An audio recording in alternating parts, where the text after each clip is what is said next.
jitahidi sana. Usipambane kuwaelewesha watu wasiokuamini. Narudia tena, usipambane kuwaelewesha watu wasiokuamini. Kwa nini? Unajua kuna wakati tunapojitahidi kujieleza mbele za watu ili watu waweze kutuelewa, kuna kitu tunakitengeneza cha kuwafanya watu washindwe kutuelewa zaidi. Na jambo hilo ni hili. Unaonekana kama unajitetea. Yaani unakuwa unaongea kitu ambacho ni uhalisia, lakini kwa sababu wao hawakuamini, kwa unaonekana kama unajitetea. Hata ungeongea vizuri vipi, kwa sababu tu wewe ni mtu ambaye hawakuamini. Never.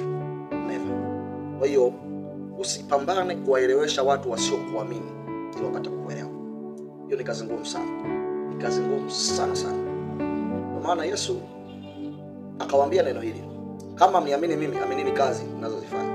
Yesu hakutaka kuwaeleza. Wakamuuliza, unafanya kwa mamlaka ya nani? Akawauliza, kwani Yohana yule aliyeenda kukubatiza alikuwa anafanya kwa mamlaka ya nani? Kwa hiyo hakutaka kuwaelewesha kwa sababu tayari hawakumwamini. Ila yeye Yesu alichokuwa anakifanya, anataka waone matokeo.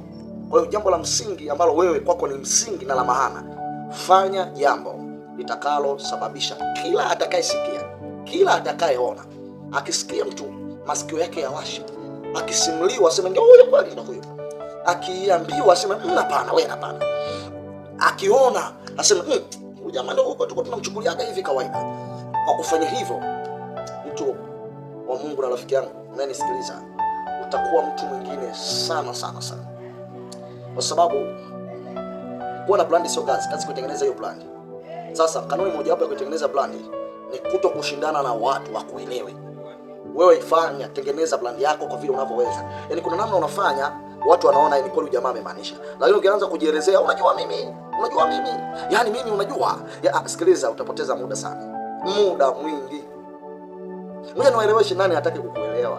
Watu hawataki kukuelewa. Wewe jambo la msingi, fanya. Matokeo yana nguvu sana kuliko ya maelezo yako. Yaani kile unachokifanya ikionekana kina nguvu sana kuliko hata ya maelezo yako. Kwa fanya tuone matokeo, utaona. Asante. Mungu akubariki sana rafiki yangu. Jitahidi usijielezee watu kuelewe. Watu wasiokuamini hawawezi kukuelewa. Kwa kufanya hivyo wanaona ni kama unajitetea.